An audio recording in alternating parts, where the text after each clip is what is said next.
Nous rentrons dans le sujet de ce jour avec notre invité, le révérend Simon Messina, qui est dans la place et installé. On parle de les bases de la vie chrétienne. La première des choses, l'abandon. On va dire quoi? On dit titre, les bases de la vie chrétienne. Petit 1, l'abandon des œuvres mortes. Voilà. Et maintenant, développons. Bonjour, révérend. Bonjour, Mireille. Bonjour, Cathy. Good morning to you. Merci de nous faire l'amitié et vraiment le privilège de nous inviter ici tout le temps à ce plateau, de nous permettre ainsi d'être utiles à la foi des croyants, des chrétiens, plus précisément, à l'édification de la société également. Et donc, nous saluons tous ceux qui sont de l'autre côté et qui nous regardent ce matin. Voilà. Aujourd'hui, on va directement dans le vif du sujet parce qu'il est 11h passé de 7 minutes et on sait comment est-ce que le révérend, il sait parler. Donc, il vaut mieux on ne coupe même pas, on ne prenne même pas un peu de temps. Non, alors, on parle de les bases de la vie chrétienne. Première chose, c'est l'abandon des œuvres mortes. D'abord, définir les œuvres mortes. C'est quoi les œuvres mortes? D'accord, merci. Je pense que ce texte, ce thème est tout droit tiré du livre des Hébreux que je vais vous prier de lire. Hébreux au chapitre 6. On va aller doucement. Hébreux au chapitre 6, versets 1 et 2.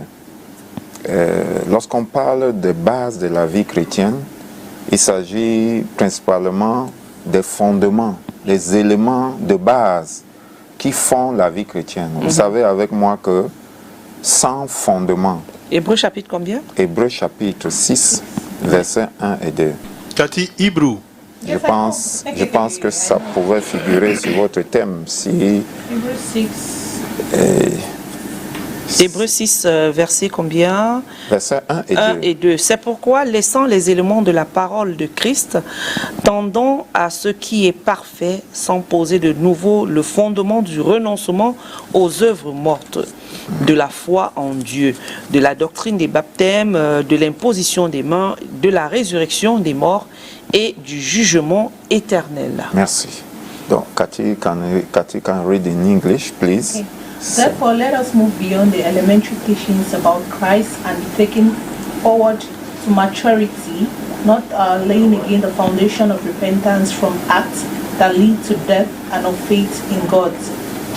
Instruction about cleansing rites, the laying on of hands, the resurrection of the dead, and the eternal judgment. Okay, thank you very much. As we see, tel que nous voyons ici dans ce texte de Hébreux, nous comprenons que ce dont vous voulez qu'on parle ce matin fait partie des choses élémentaires de notre marche. Et l'écrivain ici, l'auteur de ce texte, est en train de dire qu'il voudrait même aller parler des choses encore plus importantes. Et il veut évoluer vers ces choses. Et il dit donc qu'il ne peut pas rester dans son propos à s'arrêter sur des choses élémentaires qu'il a citées là. Mais curieusement, vous allez comprendre avec moi que ces éléments doivent être connus du peuple de Dieu. Ces éléments doivent être connus des fidèles. Bien qu'ils soient élémentaires, ils ne sont pas pour autant négligeables.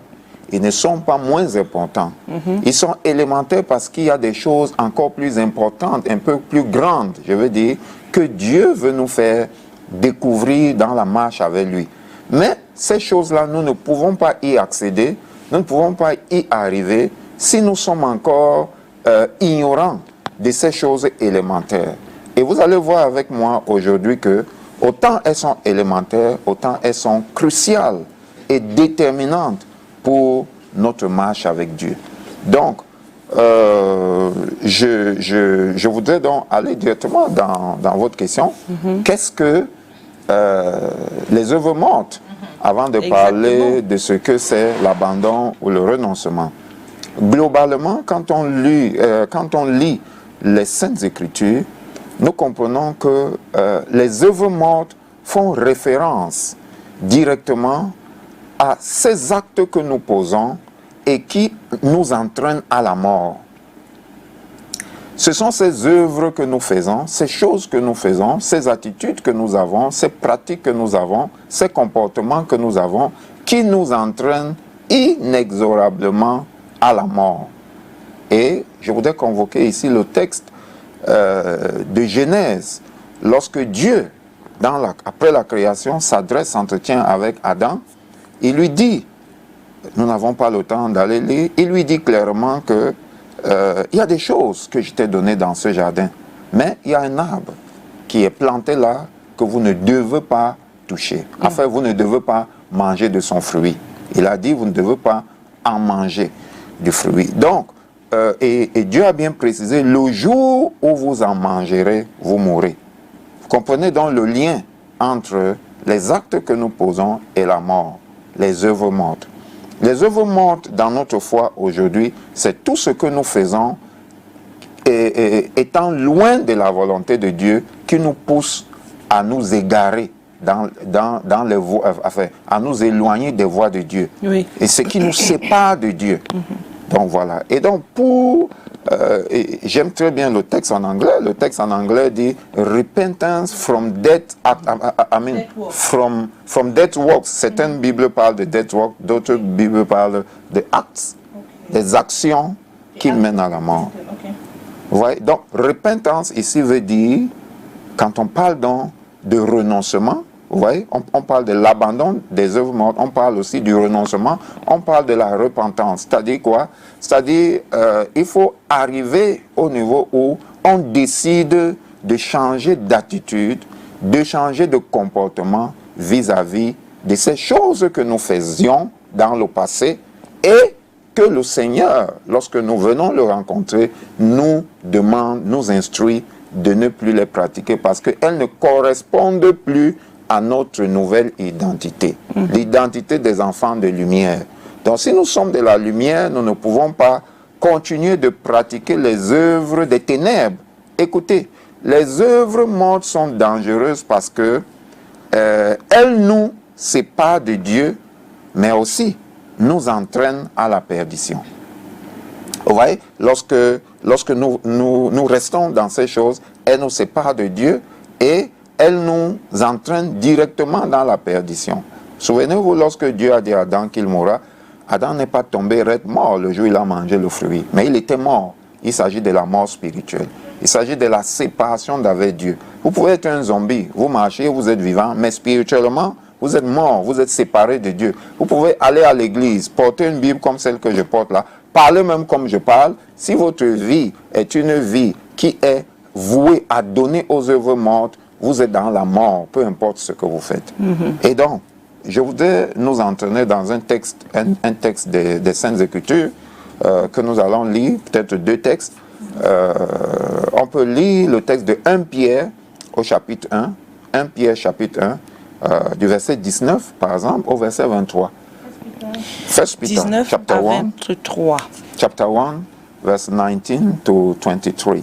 And yes, then we are going to open another text. Yeah. Mais par le sang précieux de Christ comme d'un agneau, sans défaut et sans tache, prédestiné avant la fondation du monde et manifesté à la fin des temps, à cause de vous, qui par lui croyez en Dieu, lequel l'a ressuscité des morts et lui a donné la gloire, en sorte que votre foi et votre espérance reposent sur Dieu. Ayant purifié vos âmes en obéissant à la vérité, pour avoir un amour fraternel sincère, aimez-vous ardemment les uns les autres de tout votre cœur. Verset 23, oui. Puisque vous avez été régénérés, très bien, non par une semence corruptible, mais par une semence incorruptible, par la parole vivante et permanente de Dieu. Très bien. Allez-y, verset 23, on termine. Car toute chair est comme l'herbe, et toute sa gloire comme la fleur de l'herbe. l'herbe sèche et la fleur tombe. Mais la parole du Seigneur demeure éternellement. Cette parole est celle qui vous a été annoncée par l'Évangile. D'accord. Do you want to read? Yes, you can do so. 1 Peter Chapter 1, 19 to 23, please. Okay. But with the precious blood of Christ, a lamb without blemish or defect, he was chosen before the creation of the world, but was revealed in these last times for your sake. Through him you believe in God, who raised him from the dead and glorified him, and so your faith and hope are in God. Now that you have purified yourself by obeying the truth, so that you have sincere love for each other, love one another deeply from the heart. For you have been born again, not of perishable seed, but of imperishable, through the living and enduring word of God. Thank you. Ouais, ce texte parle de lui-même. Et le verset 18, can you read verse 18, Verse please? 18. Yeah, just verse 18. Oh, I think. Ce texte nous parle de lui-même. Et il est très, je peux lire le verset 18 si vous voulez. Il est dit au verset 18, vous avez été en effet, vous savez en effet que ce n'est pas par des choses périssables, argent ou or, que vous avez été rachetés de la vaine manière de vivre héritée de vos pères. Vous comprenez? C'est-à-dire qu'en tant que croyants aujourd'hui, nous venons à Christ en sortant des ténèbres pour aller à la lumière de Dieu. Nous avions une certaine manière de vivre. Nous vivions comme nous voulions, comme notre âme nous conduisait, comme nos émotions nous le disaient, comme les circonstances de la vie nous le dictaient. Et nous étions quelquefois même, en fait, nous étions captifs. Captifs de nos attitudes, captifs de nos comportements, captifs de nos habitudes. Et par la mort du Christ, il nous a libérés et nous donne accès à une vie nouvelle. Donc, quand nous lisons ce texte, nous comprenons de manière sincère la pensée de Dieu et même de manière holistique ce qu'il veut pour le croyant que nous sommes. Donc, les œuvres mortes, on peut encore lire Éphésiens, et puis on va s'arrêter là. Ephesians chapter 2 from verse 1, please. Ephesians chapter 2, Éphésiens chapitre 2 à partir du verset 1. Ephesians chapter 2 verse 1. Yeah, from verse 1, please. Okay. Verse 1 first. As for you, you were dead in your transgression of sin. Okay, can you read it again? As for you, you were dead in your transgressions and sins. Okay, who? The believers that we have become. We were formerly dead with our transgressions, with our sins. Now we come to him and we are now alive. Yeah. That's the foundation of the text. Thank you. Continue. In which you used to live when you followed the ways of this world and of the ruler of the kingdom of the air, the spirit who is now at work in those who are obedient. Continue. Okay. I want to open. I think the network is a little bit poor. Struggling to open. Okay. The spirit who is now at work in those who are obedient. Yeah. All of us also lived among them at one time. Who are these? The spirit who is now at work in those who are disobedient. Disobedient. Yes. Thank you, not obedient. Yes, disobedient. Yeah. All of us also lived among them at one time, gratifying the cravings of our flesh and following its desires and thoughts. Yeah. Like the rest, we were by nature deserving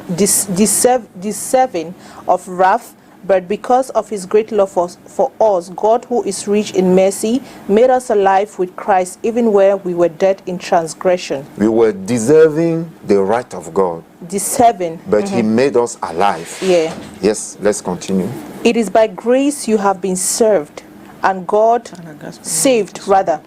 and God raised us up with Christ and seated us with him in the heavenly realms and in Christ Jesus, in order that in the coming ages he might show the incomparable riches of his grace expressed in his kindness to us in Christ Jesus. For Thank it you. is by grace you have been saved. We can stop there, please, Okay. so that the people, they believe the... Quelqu'un au bout de la ligne, bonjour. Okay. All right. C'est rapide, hein? Bonjour. Oui, bonjour. On vous appelle comment? Vous appelez d'où? J'appelle depuis Douala, je m'appelle Niamey. J'aimerais poser 2 ou 3 questions au pasteur. Je sais que ce n'est pas d'actualité, mais je vais juste me renseigner sur un truc. Est-ce qu'un collège, j'ai 2 ou 3 questions, est-ce qu'un chrétien a le droit de poser 1 ou 2 femmes, une ou plusieurs femmes, pas de plusieurs femmes? Est-ce qu'un chrétien doit boire de l'alcool? Troisième question, est-ce qu'une femme a le droit de prêcher? Voilà mes 3 questions que j'aimerais poser au pasteur. Ok, Monsieur Yamel, je bénis Dieu pour votre appel. C'est la première fois qu'on vous a ici, donc nous allons vous traiter comme un prince. Je sollicite, s'il vous plaît, que vous preniez mon numéro qui s'affiche là et que vous m'appeliez parce que ces questions que vous posez sont toutes chacune peuvent être l'objet d'un séminaire de toute une semaine. Chacun des thèmes ou chacune des questions que vous avez posées. Donc le temps que nous avons ici est très bref, Monsieur Yamé. On ne pourra pas répondre à toutes ces questions. S'il vous plaît, prenez notre contact et contactez-nous après. Nous ferons l'obligation et le devoir de vous répondre et là de manière succincte. Merci. Voilà. Donc, nous étions en train de dire, pour revenir sur notre thème, s'il vous plaît, nous étions en train de dire que avec ces textes que nous avons lus, qui sont clairs, nous devons comprendre que la marche chrétienne commence par le sacrifice d'une personne. C'est-à-dire le sacrifice de Christ pour venir nous sauver n'annule pas notre sacrifice à nous également dans la marche chrétienne pour maintenir le salut que Dieu nous donne. Et c'est à cet effet que le Christ dit, lorsqu'il parle à ses disciples, lorsqu'il enseigne, il dit que celui qui veut me suivre renonce à lui-même. Comprenez? Si quelqu'un veut être mon disciple, qu'il renonce à lui-même, qu'il se charge chaque jour de sa croix et qu'il me suive. Le renoncement dont il est question, c'est le début de la vie chrétienne. C'est l'élément central. Le commencement de la marche avec Dieu commence par le renoncement à soi-même. C'est-à-dire à sa pensée, à sa volonté, à ses désirs qui nous entraînent dans la chair. Vous connaissez, dans le livre de Galates, chapitre 5, il est clairement dit à partir du verset 16, en descendant, que les œuvres de la chair sont contraires aux œuvres de l'esprit. Les œuvres de la chair sont contraires aux œuvres de l'esprit. Et vous le savez très bien, la lumière ne fait pas, ne se marie pas aux ténèbres. Donc, celui qui a choisi de marcher à la suite du Messie, à la suite de notre Sauveur, est supposé commencer sa marche avec cet élément de base-là. Je reviens sur votre thème. Élément de base, c'est la fondation. C'est-à-dire, c'est un peu comme quand on construit, par la grâce de Dieu, nous faisons le bâtiment. Nous sommes entrepreneurs en bâtiment également. Donc, lorsqu'on veut construire, on apprête le site sur lequel on veut construire. Et lorsqu'on a fini, soit les déblais ou les terrassements, tel que ça s'appelle, et tout le reste, on commence, après avoir fait les fouilles qui correspondent à l'immeuble ou au bâtiment qu'on veut ériger, on fait ce qu'on appelle le béton de propreté. Le renoncement aux œuvres mortes est comme le béton de propreté qu'on pose et qui va accueillir la première pierre de fondement de notre vie, de notre marche avec Dieu. Donc, il n'est pas utile ou propice pour celui qui dit qu'il est chrétien de se retrouver avec des attitudes du genre, des attitudes qui s'opposent encore à la pensée de Dieu pour nous. C'est-à-dire c'est volontairement qu'on décide de renoncer aux œuvres mondes. Il y a des attitudes qui s'opposent au renoncement aux œuvres mondes dans notre vie. Il y a des pensées que nous avons. Il y a par exemple l'ignorance qui peut faire en sorte que on s'éloigne de Dieu en refusant de renoncer à certaines choses que nous pratiquons dans nos vies au quotidien. Parce qu'on ne connaît pas. Donc c'est la raison pour laquelle chaque croyant doit être éclairé par la parole de Dieu. Il doit se nourrir de la parole de Dieu pour savoir qu'est-ce que Dieu pense de lui, qu'est-ce que Dieu veut de lui et comment est-ce qu'il peut arriver à vivre au quotidien avec Dieu par la puissance de l'Esprit Saint. Donc, en dehors de l'ignorance, vous avez le fait d'entretenir volontairement un péché. Vous allez entendre des gens dire, bon, peut-être ça c'est mon péché mignon, vous comprenez? Et il estime que non, il est chrétien, mais il n'est pas chrétien pratiquant. Ouais, non, il ne peut pas aller un peu trop loin. Non, ou on est chrétien ou on n'est pas chrétien. Et donc, vous voyez, c'est le premier élément qui est cité par le Seigneur dans ce texte. Donc, il y a également le fait de minimiser le péché. Il y a des gens qui pensent que, bon, on n'est pas les seuls à pratiquer telle chose. Donc, ça arrive aussi aux autres, donc on n'est pas les seuls, donc Dieu va comprendre. Non, ce sont des attitudes qui ne sont pas favorables à la transformation de notre vie. Et le renoncement aux œuvres mortes concerne principalement ou fait assonance avec un autre thème qu'on appelle la sanctification. Parce que nous étions dans les ténèbres, Dieu nous a amenés à la lumière, il nous a justifiés, il nous a purifiés, il a fait de nous des saints. Dieu a fait de nous des saints quand nous venons à Christ. Donc, marchant dans la sanctification, c'est continuer de se mettre à part pour Dieu, se maintenir dans cette position qu'il nous a donnée.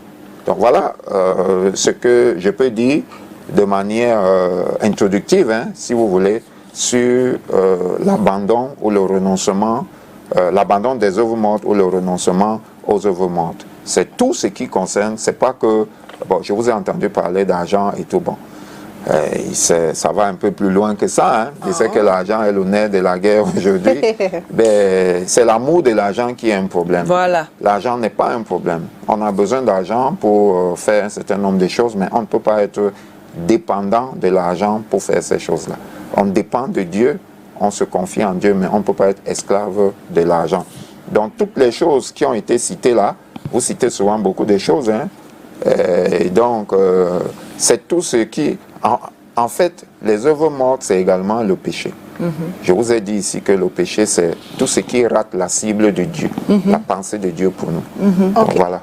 So does it mean that, I think it's the same thing here, let me just ask, does it mean that as a Christian, right, when we talk of abandonment of dead work, as a Christian is not supposed to maybe walk in a snack or a bar? Not necessarily the Christian is not he or she does not consume alcohol, but because of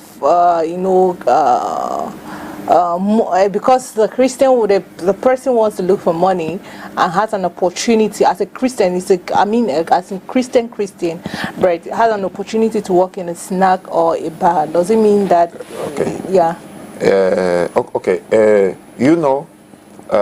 One of the things about dead works is that dead works, how can I say it?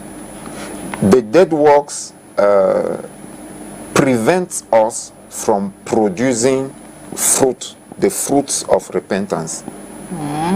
Yes, if we give ourselves to dead works, we are not going to be fruitful in God.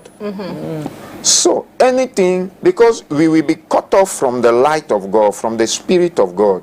It is from the Spirit of God that we have the steam to produce, okay, as a tree. So if we give ourselves to dead works, we are going to weaken our life, weaken our faith. So there are some things that are not mostly sin. Walking in a snack may not be a sin, for somebody and be a sin for somebody else. Because we are children of God, and God has a plan and a purpose for each and every one of us. Your plan is not my plan. Your purpose is not my purpose. Like you, I've never been called to be a journalist, but I've been called to be a preacher of the good news, preaching the kingdom of God and the repentance of sin, okay, and the salvation of salvation of souls. So I cannot give myself to what you are doing. You are doing it very well. I cannot do it. Even if I try, I will not be able to do it. But what if you have a calling? Like, what if you get inspired, you know? That's why I'm saying that it can be now a sin for me. We say that sin is missing the target of God for our lives. Okay. It can be a sin for me deciding to be now a journalist when God has not called me to be a journalist. It will be a burden in my life. Even if it's not just a sin, it will be a burden in my life. Okay. You can read in the same book of Hebrews from Hebrews chapter 12 from verse 1. Yeah. If you read it, you will see that there are some things that are not only sin, but they are burdens in our lives. And if you carry some burdens in our life, which you're not supposed to carry, you will be delayed in life, you will go slowly, and you can even get to destruction. Can you get me now? Yeah, yeah. So somebody can be called to work in a snack, but how are we going to know if you are called to work in a snack? Is the fruits that you produce. If you go working in a snack and today you are no more a believer, you are no more going to church, you are no more praying, you become an alcoholic, you become a, in quote, prostitute, because anybody can just come and touch you anyhow, you go with anybody in the morning, go with anybody in the night, it means that place is not for you. And the place has become like Sodom and Gomorrah and has swallowed you. And what is supposed to be with Sodom and Gomorrah is supposed to be destroyed. Okay. I mean, you have to go out of Sodom and Gomorrah. Gomorrah. Yes, so that's my answer, because some people, as believers, we are not supposed to follow what others are doing to go astray. We, children of God, are led by the Spirit of God. That's what I can say. People can be now deciding to go to Canada. I have never been called to go to Canada or to go and stay in Europe and to go and live in America. Okay. If I do so, you see that my place that I'm supposed to be here, preaching to people around the world, I will no more be doing it. So I would have missed my target for my life. Okay. According to the plan of God, if God wants me to be here. So there are some people that are called to go. There are some people that are called to stay. Exactly. I don't know. There's something I saw on, I think on Facebook, where a girl posted, like she was asking an advice from her followers, and it was actually posted on a blog here in Cameroon. And she says she got a job where she works, I think Tuesdays to Sundays. Yeah. So it actually stops her from going to church on Sunday because she works on Sundays as well. So one day her pastor called and said God has revealed to him that she should stop the work. Like that is not her job. Let her resign from the job. So she's a little bit confused because she has been looking for a job for several years and she didn't have a job. And now she has a job that she that works and it's okay. She earns well. But the only thing is, it stops her from going to church. But she tries to catch up with maybe her meditations online, prayers at home. But now her own pastor is telling her to quit the job because he had a revelation that God says he should resign from the job. Okay, thank you for such a question. You know, like I said, we are led by the Spirit of God. We are led by the Spirit of God. Even when the pastor will say something, let it come from the Spirit of God. So that lady, I don't know the situation, so I will not talk as if I master all the ends of the situation. I will just say that we have so many people like that cry to God to have a job. When they start working, they start, their job becomes their God. Listen to me. Your job is not supposed to become your God. A blessing that God has given you should not, like a manifestation of the blessing of God. Let me correct it. A manifestation of the blessing of God is not supposed to become the God in your life. So if your job prevents you from fellowshipping with God and giving God the priority the first place, sorry, in your life, it means that job has become your God. So if that lady, just like we said for the snack, if that lady can still have a strong and good fellowship with God, the only thing that she's supposed to do is to ask God to change her timetable. Is that how they call it? Yes. Her schedule for work. Her work schedule. Her work schedule. Okay? That's what she's supposed to do, so that she will be able to attend whether weekly or only Sunday meetings.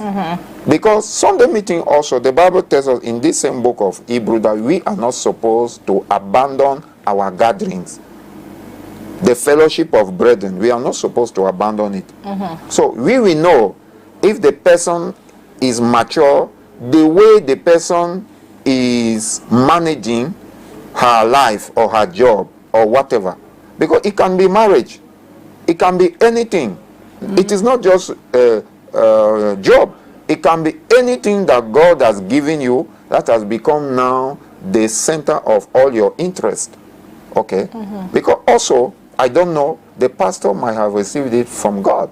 I don't know. And if she's not convinced, let her just go and pray God and say, God, this is what my pastor, the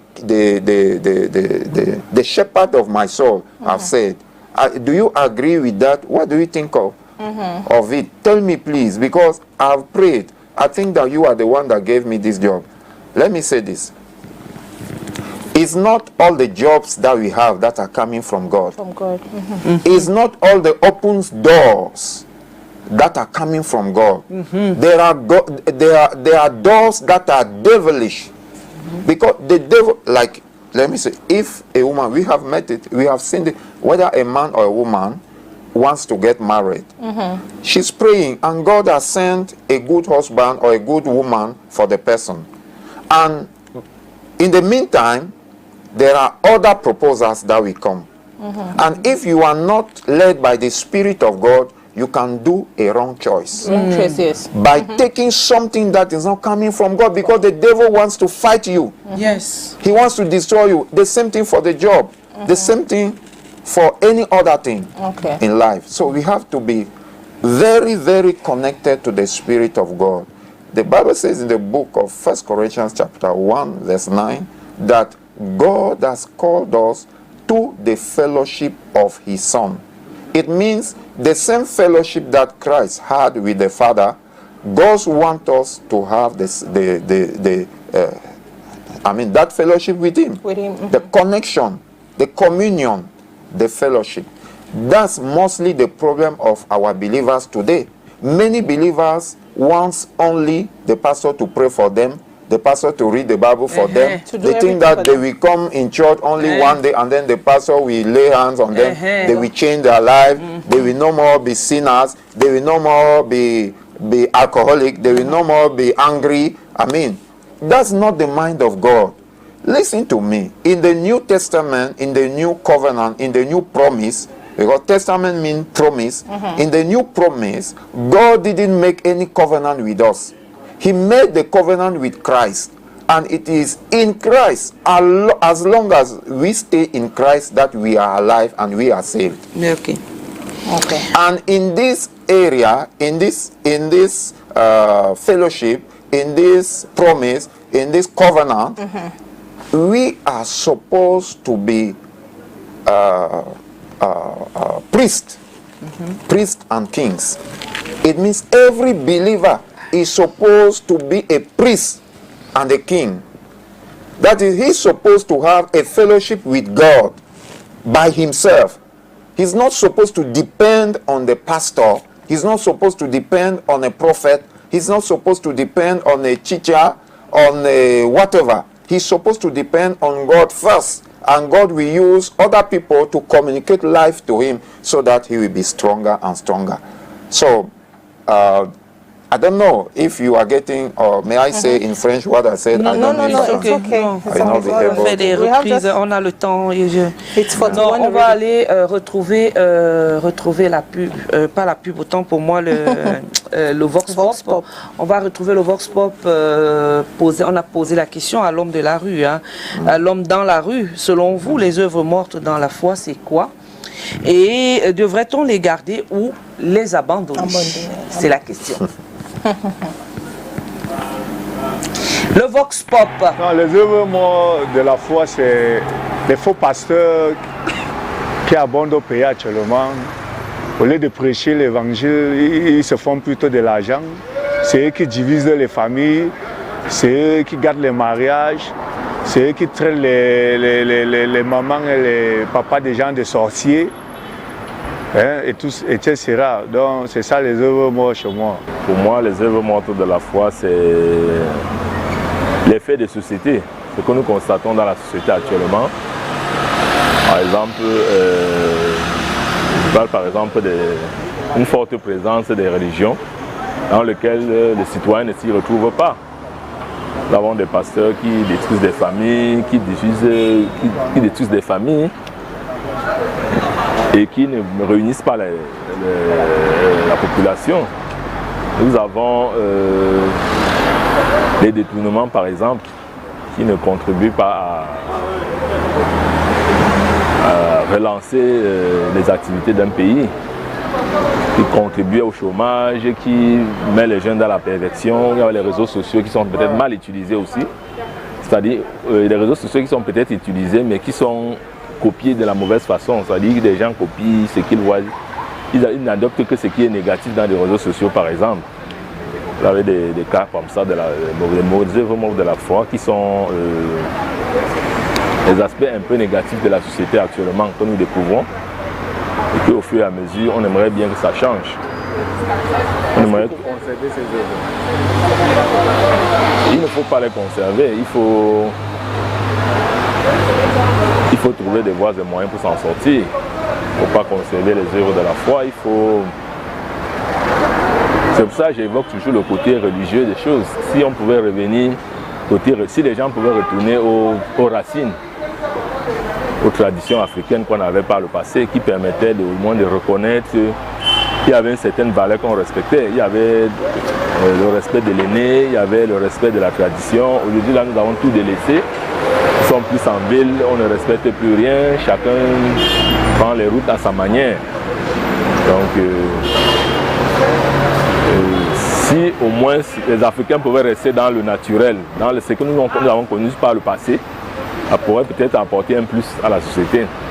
La jalousie, la sorcellerie, l'hypocrisie même, la calomnie et bien d'autres. Ça, c'est ce que je peux citer. Okay. Est-ce que vous pensez qu'on doit conserver ces œuvres? Non, non, non. Parce que vraiment, conserver ces œuvres, c'est tuer la société. Nous avons remarqué que beaucoup de gens dans la société aujourd'hui ont une difficulté à cause de la jalousie, par exemple. Ça nous amène à faire beaucoup de mauvaises choses. Vraiment beaucoup. En fait, même dans la Bible, il avait été écrit l'amour. C'est l'amour. En fait, nous, entre nous, nous ne nous aimons pas. Il y a trop de tribalisme, trop d'égoïsme, d'égoïstes, trop d'hypocrites, tribalistes, égoïstes, hypocrisie. Tout ça, ça n'honore pas notre personnalité parce que, en fait, ça ne nous honore pas. C'est pas très bien. Merci. Est-ce qu'on devrait conserver ces œuvres mortes ou qu'est-ce qu'on devrait faire? Conserver, c'est vrai que c'est très difficile de s'en passer. Mais je crois que l'être humain devrait se battre, faire des efforts pour surpasser ces qualités-là, parce qu'elles ne sont pas très bonnes pour nous. Les œuvres mortes de la foi, c'est le manque d'amour envers son prochain. Comme par exemple la méchanceté, il y a la méchanceté, je ne peux pas numérer. Parce que c'est tellement, par exemple dans ce pays, c'est le manque d'amour qui règne. Il y a donc cette méchanceté envers les autorités envers nous. Parce que s'il y avait vraiment cet amour, si tout le monde est à l'aise, dans ces pays. C'est ça. Est-ce que vous pensez qu'on doit les conserver, ces œuvres mortes? Non, si on conserve les œuvres mortes, nous sommes déjà morts.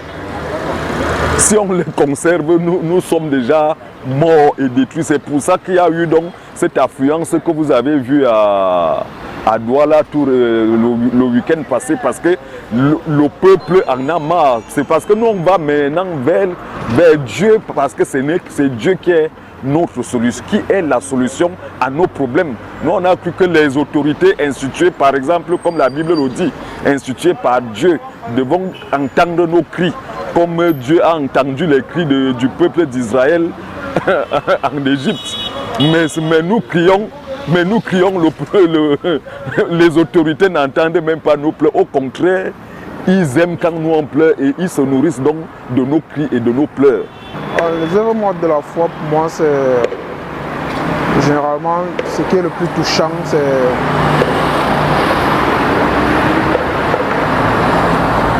l'égoïsme. L'égoïsme, pour ceux-là qui en ont assez et pensent seulement à eux, je ne pense pas qu'ils devraient aussi permettre que les autres accèdent à ce bonheur-là. Moi, je peux appeler ça une œuvre morte. Est-ce que vous pensez que c'est quelque chose qu'on doit conserver ou bien on doit se débarrasser? On doit se débarrasser. Moi, je pense qu'on doit se débarrasser. Jusqu'au final, on se rend compte que ça ne nous sert pas. Exactement, ça ne nous sert pas. Nous devons nous débarrasser des œuvres mortes, qui est important pour nous, révérends. Quand on regarde, on écoute les réactions, tout le monde bascule vers la politique, comme si vraiment le peuple en a vraiment marre et il a du mal à expliquer ce que c'est que les œuvres de la chair, les œuvres mortes. Oui, on a constaté que chacun y va de sa pelle. Hein. Ils essayent de considérer leurs circonstances, leur environnement immédiat. D'autres ont parlé de leur problème avec les pasteurs. Je ne sais pas ce que les gens ont avec les pasteurs. C'est vrai qu'il y a des brebis galeuses dans tous les métiers, mais ce n'est pas à cause des brebis galeuses qu'on doit rejeter Dieu. Voilà. Voilà, donc ce que je pourrais dire, c'est qu'il y a quand même certaines personnes qui ont abordé la chose dans son sens biblique, en parlant de ces choses-là qui nous dénaturent dans notre nouvelle vie, dans notre nouvelle marche avec Dieu. Ouais. Et donc, nous pouvons également noter que, en réalité, les œuvres mortes nous concernent à 360 degrés. Hein. Cela ne concerne pas que notre relation avec Dieu, ça concerne aussi nos relations les uns avec les autres. Nous et nos semblables, nous connaissons les deux plus grands commandements, qui sont celui d'aimer Dieu et puis celui d'aimer notre prochain. Voilà. Et donc, mais croyez-moi, tous les deux, le deuxième s'est réuni dans le premier. Parce que si on aime Dieu, le Seigneur, si on est proche de lui, il va nous transformer pour que nous puissions aimer nos frères et nos sœurs, nos prochains, même ceux avec qui nous n'avons pas de lien de sang. Ouais. Et donc, sans cette transformation intérieure-là, l'être humain ne peut pas produire autre chose. Souvenez-vous qu'on parle ici, le pendant des œuvres mortes, c'est les fruits que nous produisons. Jésus dit clairement qu'on ne peut pas être un bon arbre et porter du mauvais fruit. Mais puisqu'il y a, comme dans le texte que nous avons lu tout à l'heure, dans 1 Pierre, on disait de nous aimer ardemment les uns les autres. Parce que c'est le mot ardemment là, donc ça veut dire qu'il faut, comme il y a ce verset biblique aussi qui dit, ne devez rien à personne si ce n'est l'amour. Ouais. Donc ça veut dire forcément que on devrait avoir gardé ça en nous, on devrait garder ça en nous, c'est-à-dire l'amour pour le prochain, l'amour pour nos frères et sœurs, l'amour même pour les uns pour les autres. Les uns pour les autres. De manière globale, les uns pour les autres. Même envers notre environnement, envers notre environnement immédiat, que ce soit dans le règne animal ou végétal, notre manière de traiter notre environnement pour montrer si on aime Dieu ou bien si on n'aime pas Dieu. Et ce que je voudrais dire, c'est que le texte de 1 Pierre que vous citez, j'ai bien souligné le verset 12, le verset 18, où il est bien dit que Dieu nous a rachetés, Christ nous a rachetés de la vaine manière de vivre. Et ça rejoint ce que nous disons concernant les œuvres mortes. Qui sont dans ces choses-là, qui sont vaines, qui ne nous emmènent pas à la vie, qui ne produisent pas la vie, qui ne produisent pas un bon fruit. C'est vrai qu'il y a des gens qui sont négatifs. C'est-à-dire, vous leur manifestez de l'amour, vous leur présentez la justice, mais eux, ils aiment tellement le mal qu'ils se plaisent à l'injustice, à la méchanceté, à la corruption. Là, c'est autre chose. Comprenez? C'est autre chose. C'est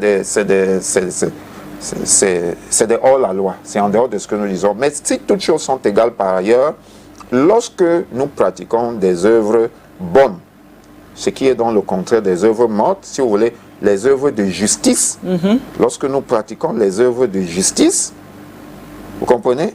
Nous sommes agréables à Dieu. Nous sommes agréables à notre prochain. Nous sommes agréables à nos familles. Nous sommes agréables à notre société. Vous comprenez? C'est vrai que le monde dans lequel nous vivons aujourd'hui est beaucoup plus porté vers le mal, vers ce qui n'est pas bon. Et donc voilà pourquoi nous appelons les croyants, ceux qui croient en Dieu, les chrétiens, à prier beaucoup. À prier beaucoup pour eux-mêmes, prier beaucoup pour leur famille, à prier beaucoup pour leur pays. Le Cameroun a besoin de prière. Je suis très surpris et très outré lorsque je vois des gens ignorants, entre guillemets, qui disent n'importe quoi sur des hommes de Dieu. Un peu comme sur l'homme de Dieu qui était là samedi dernier. Vous comprenez, ce n'est pas lui qui va venir faire les routes au Cameroun pour que quand il arrive, qu'on ne barre pas la route. C'est quand même terrible de rejeter Dieu parce que la route n'a pas été faite. Ce n'est pas bon. Les gens font des sacrifices pour venir dans votre pays. Ce n'est pas évident, ce n'est pas aisé de partir de son pays et venir annoncer la bonne nouvelle et ne même pas prendre d'offrande. Il y a des gens qui ont accusé, non, c'est l'agent des Camerounais qui vient prendre. Il n'a pas pris d'offrande. Vous comprenez? Et on entend des gens dire n'importe quoi. Écoutez, le Cameroun a besoin plus que jamais de Dieu. Nous vous le disons en face, comme des serviteurs de Dieu. Et nous le disons non seulement au régime en place, au gouvernement, mais à tout l'État dans ses démembrements, dans toutes les institutions, à toutes les familles. Le Cameroun a besoin de Dieu. Et nous savons que le président Paul Biya le sait. C'est d'ailleurs la raison pour laquelle il nous a permis cette liberté. Vous comprenez, de pouvoir annoncer la bonne nouvelle. Il nous a donné des autorisations, des décrets présidentiels pour que nous puissions exercer. Donc, je ne comprends pas au nom de quoi certains Camerounais vont estimer que le Cameroun leur appartient plus qu'à d'autres. Moi, je m'inscris en faux en cela. Ce que nous faisons ici, c'est pour éclairer les mentalités, amener les gens dans le Cameroun à partir des œuvres mortes pour bâtir un pays meilleur avec les œuvres de justice, les œuvres de paix. Parce que les Saintes Écritures disent que la justice élève une nation, mais le péché, si vous voulez, les œuvres mortes, est quoi? L'opprobre. Apporte l'opprobre, apporte la destruction, apporte la déchéance. Donc voilà ce que nous disons. Et nous convions vraiment les Camerounais du nord au sud, de l'est à l'ouest, à se mettre en prière. Et prier beaucoup pour le Cameroun, pour la terre du Cameroun et pour l'avenir du Cameroun, parce que le Cameroun en a besoin. Thank you so Merci much. beaucoup, révérend Messina, pour ces paroles d'encouragement à l'endroit de toutes les personnes qui croient en Dieu et qui se donnent à la parole de Dieu. S'il vous plaît, je voudrais 30 secondes pour dire, pour conclure ce passage, pour dire à tous les chrétiens de s'engager pleinement avec le Seigneur et de cesser de se tromper eux-mêmes par des faux raisonnements. Parce que les chrétiens sont la lumière du monde. Dans la société, on ne doit pas voir des chrétiens qui détournent de l'argent, qui font un mauvais service public ou bien qui s'en foutent de la loi ou des autres choses. Nous devons être des exemples. Et le Cameroun en a besoin. Amen. Et le Seigneur a besoin également que nous soyons des modèles. Le sel pour assaisonner nos familles, assaisonner notre société pour des lendemains meilleurs. Personne d'autre ne viendra le faire. Il n'y a que les chrétiens qui peuvent combattre les ténèbres. Donc, il n'y a que la lumière qui peut combattre les ténèbres. Donc, que le Seigneur vous bénisse et que le Seigneur vous fortifie dans l'abandon des œuvres mortes, le renoncement aux œuvres mortes pour vivre dans la lumière avec lui. Renoncement aux œuvres mortes pour vivre dans la lumière de la vie, de la nuit, c'est ça? La lumière avec lui. La lumière avec lui. Donc c'est avec ces mots que nous allons nous séparer, chers téléspectateurs. J'espère que vous avez apprécié ce jeudi. C'est basique, hein? Ça c'est des choses basiques dont on parle de notre vie chrétienne, comment nous devons vivre. On n'est pas entré dans les grands sujets où la sorcellerie a fait, il faut entrer ici. Mais c'est des choses que nous devons avoir tous les jours, au quotidien. Merci révérend pour Je vous en prie. Merci. Pour tout conseil, vous pouvez appeler le révérend. Voilà, il sera là pour vous. Et on va dire bon prompt rétablissement à tonton Calvino qui sera là demain certainement aussi. Cathy, ce fut bien. À demain. À demain. Ouais, on dit à demain, vendredi.